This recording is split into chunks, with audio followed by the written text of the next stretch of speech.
Ini tolong garis bawahi betul ya. Ini cara berdoa yang cepat dikabulkan oleh Allah. Ya, perhatikan caranya. Dan semua nabi menempuh cara ini. Anda tahu apa yang terjadi? Lihat ayat 39-nya. Pakai fa. Fastajabna. Maka kami langsung kabulkan. Nggak pakai jeda. Kalau belum sampai ke titik itu, malam ini maksimalkan. Dan besok. Cuma 2 kesempatan. Malam dengan besok. Mintakan. Yang serius demi Allah saya katakan. Karena ini taruhannya besar sekali. Khususnya di penghujung Ramadan, para sahabat itu memadati tempat-tempat strategis untuk berdoa. Tempat-tempat strategis itu ada beberapa macam. Pertama, yang khusus di rumah Allah.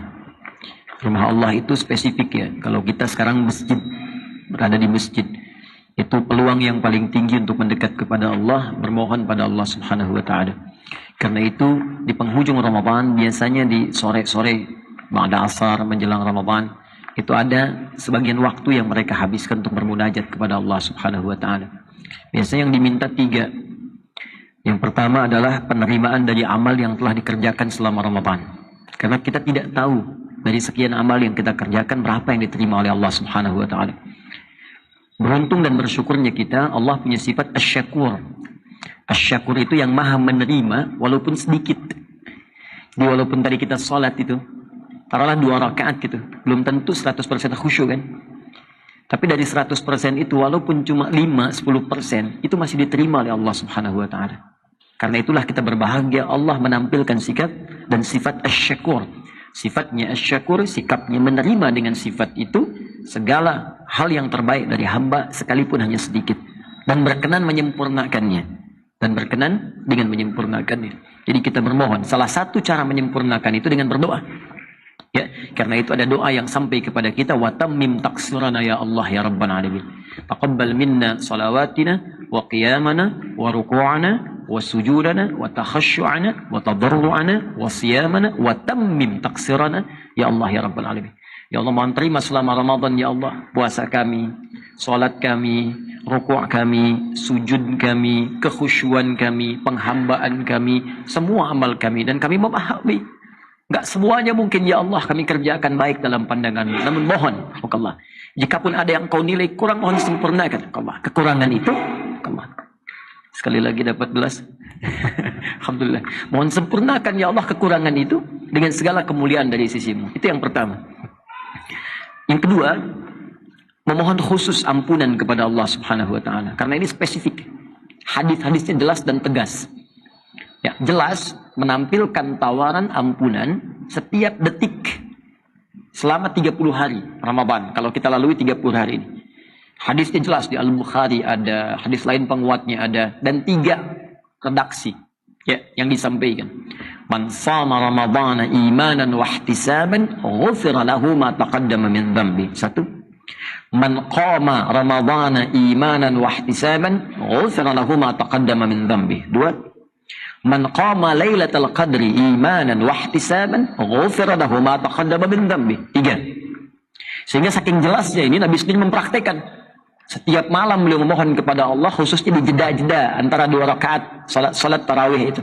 Allahumma innaka afuwun tuhibbul afwa fa'fu anni. Ya.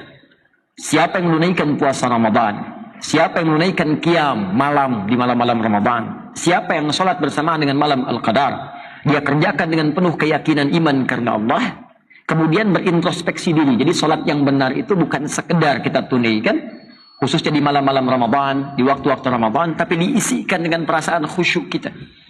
Dan hadisnya mengatakan wahtisaban, ikhlas, sekaligus ada unsur muhasabahnya. Diisikan penghambaan pada Allah Subhanahu wa Ta'ala. Ya, di situ kita bermohon kepada Allah, di antaranya ampunan dosa. Karena itu banyak dalam bacaan salat itu mengandung permohonan ampunan kepada Allah sejak iftitah. Allahumma ba'id baini wa baina khataaya, itu kan minta dihapuskan kesalahan, minta ampun. Ataupun yang menggunakan wajah itu kan di antara kalimat nanti ke ujung setelah wa ana minal muslimin atau wa ana awwalul muslimin, ya, ada kalimatnya Allahumma innaka anta rabbi wa ana 'abduk. Allahumma zalamtu nafsi wa ataraftu bi dhanbi faghfirli fa innahu la yaghfiru dhunuba illa ant. Ya Allah, aku akui aku banyak berbuat salah. Aku hamba-Mu yang zalim ya Allah. Dan aku akui begitu banyak dosaku. Sedangkan Kau menetapkan ya Allah, hanya Engkau yang maha mengampuni segala dosa. Maka dengan sifatmu ya Allah yang maha pengampun, aku mohon segala ampunanmu. Itu baru iftitah. Belum ketika kita dalam rukuk, dalam sujud, duduk di antara dua sujud, itu kalimat ighfirli, minta ampun ada. Subhanakallahumma bihamdika Allahumma ighfirli, Rabbi ighfirli, warhamni, wajburni, dan seterusnya. Minta ampun.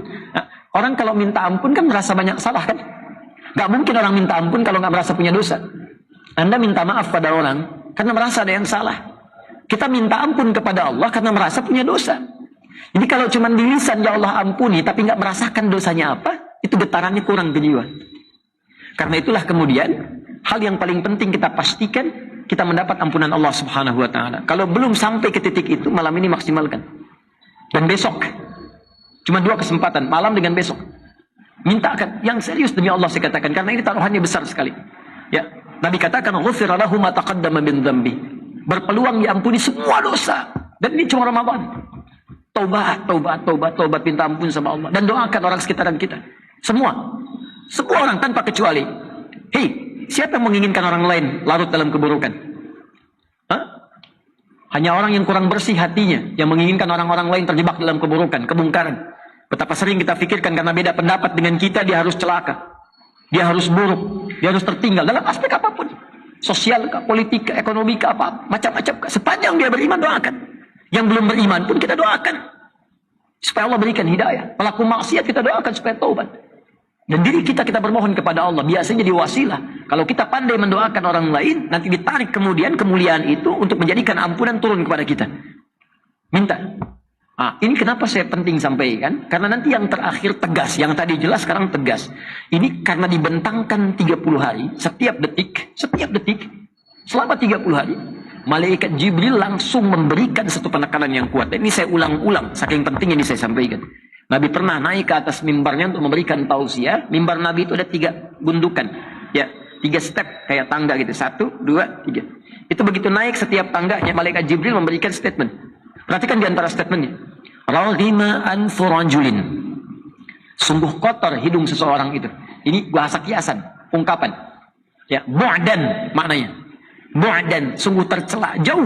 Jadi di Arab itu kalau ingin menunjukkan seseorang yang tercela, itu hidungnya itu penuh dengan debu kotor. Ya. Makanya dulu di masa Batavia, JP Kuhn itu ketika memerintah di Jakarta, ya, ada sepupu dia selingkuh, ya, dengan salah seorang prajurit yang jaga. Ketika selingkuh itu dihukum. Nah, dipraktekkan pada masa itu. Yang perempuannya dirajam, yang laki-lakinya dihukum di depan, dirajam juga. Tapi sebelum kemudian dihukum, diberikan tanda ke masyarakat supaya jangan berbuat seperti ini. Dicorenglah kemudian dengan arang hidungnya. Maka dikenallah istilah hidung belang. Itu hasil dari situ. Dibaca sejarah, baca sejarah. Ya. Hasilnya dari situ dikenal dengan istilah hidung belang. Ya. Maka saya ingin kembali. Itu kata Malaikat Jibril kalau kita ingin tafsirkan hidung belang. Ya, dalam konteks ini tercela. Menunjuk perbuatan yang sangat tercela. Sungguh keterlaluan di tafsir hadis lain. Dan keterlaluan katanya. Liman adraka Ramadhan falam yughfar lahu. Orang yang disampaikan oleh Allah ke bulan Ramadan tapi tak mampu diampuni dosa-dosanya. Ya, orang lain gak sempat sampai. Kita sampai. Begitu sampai gak dimanfaatkan. Sekali gak dikasih, sekali dikasih Anda gak manfaatkan, ada kesempatan kedua. Kedua gak dapat, ada ketiga. Tapi 30 hari diberikan gak dimanfaatkan. Keterlaluan kata malaikat. Tapi yang paling menarik kata Nabi, amin. Kabulkan ya Allah. Kabulkan. Ini yang paling bahaya. Hati-hati ya. Hati-hati dengan kalimat ini. Nabi katakan amin. Kabulkan ya Allah. Biasanya Nabi yang berdoa, malaikat mengaminkan. Ini kebalik. Malaikat yang berdoa, Nabi yang mengaminkan. Ini ada di Al-Mustadrak. Al-Mustadrak ini termasuk sahih. Karena disusulkan kepada syarat Al-Bukhari dan Muslim. Saya sering sampaikan di ilmu hadis, Imam Al-Bukhari meninggal, gak semua hadis terkumpulkan. Imam Muslim datang, ya melengkapi sebagiannya. Imam Muslim meninggal, ada banyak hadis yang belum dikumpulkan. Makanya datang kemudian Imam Al-Hakim An-Naisaburi mengeluarkan kemudian beberapa syarat-syarat khusus di Al-Bukhari dan Muslim. Dari syarat ini dikumpulkan lalu dicarilah hadis sesuai dengan kualifikasi tadi, syarat yang tadi. Maka ditemukan hadis-hadis diantaranya hadis tadi. Disusulkanlah kemudian ke dalam Al-Bukhari dan Muslim. Disusulkan dalam bahasa Arab disebut Al-Mustadrak namanya. Maka diberi nama kitabnya Al-Mustadrak kayak karya Al-Hakim An-Naisaburi. Karena itu di penghujung-hujung Ramadan, malam-malam ujungnya. Kemudian nanti di penghujung ba'da asar menjelang ke maghribnya banyak yang bersimpuh kepada Allah. Di antara sahabat banyak nangis. Ya, satu, tadi memohon kepada Allah menerima amal ibadah. Kedua, diampuni dosa.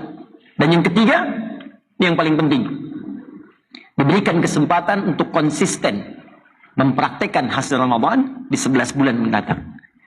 Ya, awas hati-hati karena nanti ciri keberhasilannya pasca Ramadan, bukan saat Ramadan. Orang yang berhasil bukan saat trainingnya, saat mempraktekkan hasil training itu. Jadi kalau Anda ikut pelatihan di kepegawaian, di perusahaan, itu akan diduga dinilai berhasil pasca selesai training. Bagus nggak tampilan kerjanya? Kalau nggak bagus nanti nggak masuk kerjanya, dievaluasi.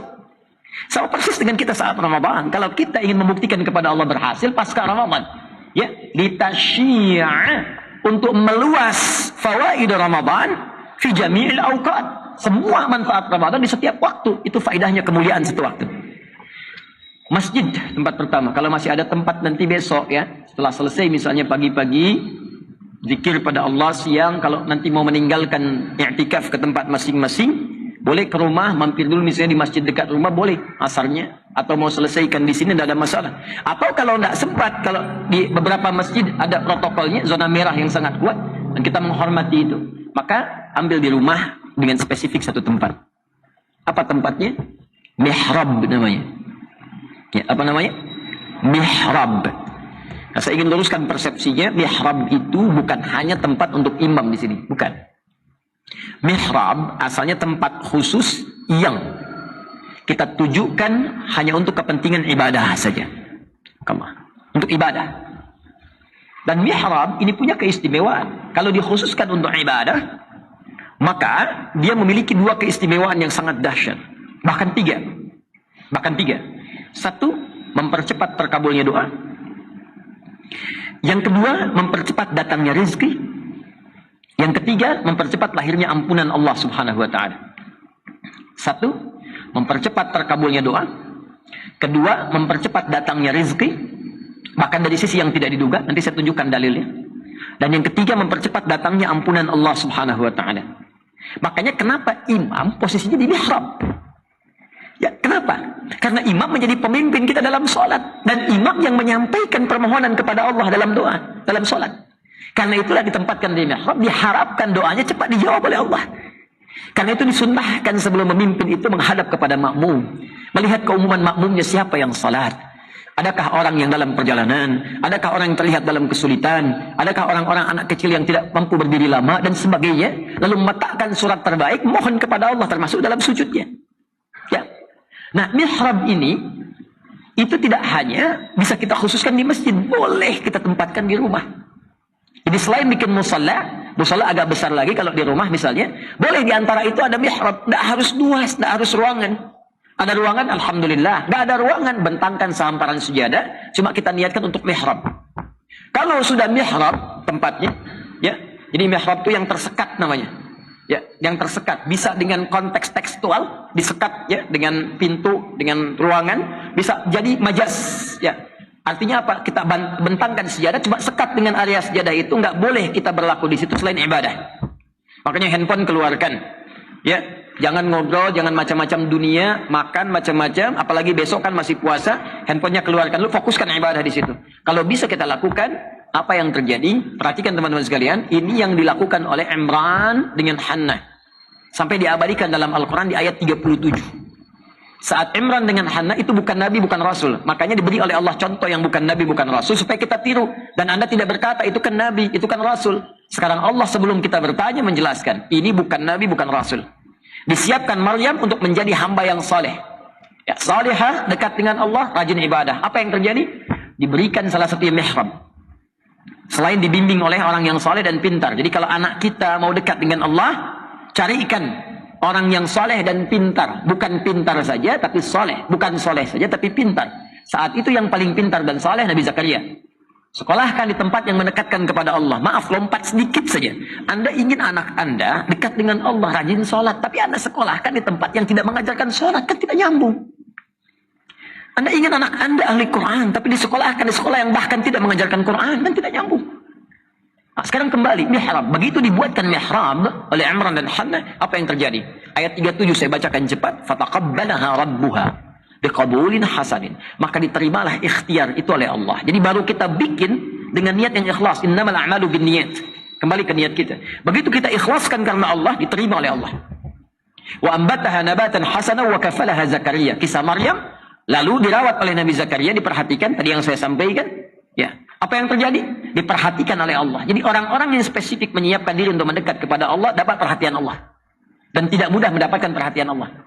Anda ingin mendapatkan perhatian pimpinan di kantor, di perusahaan, atau dalam kehidupan sosial, mencari sesuatu kan? Kita sekarang mendapat perhatian Allah itu mahal. Maka ketika perhatian Allah diberikan, apa yang terjadi? Kullama dakhala 'alaiha Zakariyal mihrab wajada 'indaha rizqa. Qala ya Maryam anna laki hadha? Qalat huwa min 'indillah. Innallaha yarzuqu man yasha' bighairi hisab. Setiap kali Nabi Zakaria masuk ke mihrab itu, mendapati semua kebutuhan Maryam, rizki. Tadi yang saya katakan, mihrab mempercepat datangnya rizki. Ditanya oleh Nabi Zakaria, dari mana semua ini? Saya kan baru mengantarkan makanan, ada makanan. Saya mau mengantarkan baju ganti, sudah ada baju ganti. Semua ada. Dia berkata, Maryam berkata, semua dari Allah. Allah akan memberikan rizki tanpa batas pada siapa yang dia kehendaki. Ini saya mau ajarkan fikihnya sedikit, mohon izin ya. Atau menyampaikan, maksud saya menyampaikan apa yang guru kami pernah ajarkan. Ya, mohon maafkan saya, menyampaikan kembali apa yang guru kami pernah ajarkan. Perhatikan baik-baik. Kalau ada kalimat begini di Quran, mayyasha, mayyasha, siapa yang dikehendaki.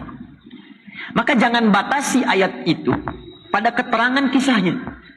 Karena kaidah di ulumul Quran bab asbabun nuzul mengatakan al-ibratu bi'umumil lafzi la bi khususis sababi. Hikmah itu, keutamaan itu, kebaikan itu sepanjang tidak dikhususkan lafadznya pada kejadian tertentu, maka dia berlaku umum walaupun kisahnya dicontohkan pada satu kasus. Jadi cara memahaminya begini, kata Maryam, Allah akan memberikan rizki kepada siapapun yang dia kehendaki. Jangan batasi dengan Maryam. Caranya adalah, jadilah orang yang termasuk dikehendaki oleh Allah seperti Maryam. Itu caranya. Nah ini yang dibaca Nabi Zakaria. Saya mau masuk pada bagian kedua kemuliaan mihrab. Nabi Zakaria baca, oh Maryam dikehendaki oleh Allah. Dapat sesuatu tanpa batasan. Bi ghairi hisab, tanpa batas. Qadar Allah, Nabi Zakaria pada saat itu punya keterbatasan. Kata medis, secara klinis gak mungkin punya keturunan. Istrinya divonis maaf, menopause dan mandul, beliau sudah sepuh. Rambut memutih, fisiknya sudah letih. Maka apa yang beliau simpulkan? Saya walaupun nabi, ada satu yang saya belum punya, seperti Maryam. Apa itu? Mihrab khusus. Maka sholatlah di situ, minta sama Allah. Ini yang mau saya katakan, mihrab mempercepat terkabulnya doa. Maka ayat 38-nya Nabi Zakaria sholat di situ. Hunalika da'a Zakaria rabbah. Maka Nabi Zakaria sholat di situ bermohon kepada Allah Rabbnya. Qala Rabbi habli min ladunka dzurriyyatan thayyibah. Ini tolong garis bawahi betul ya.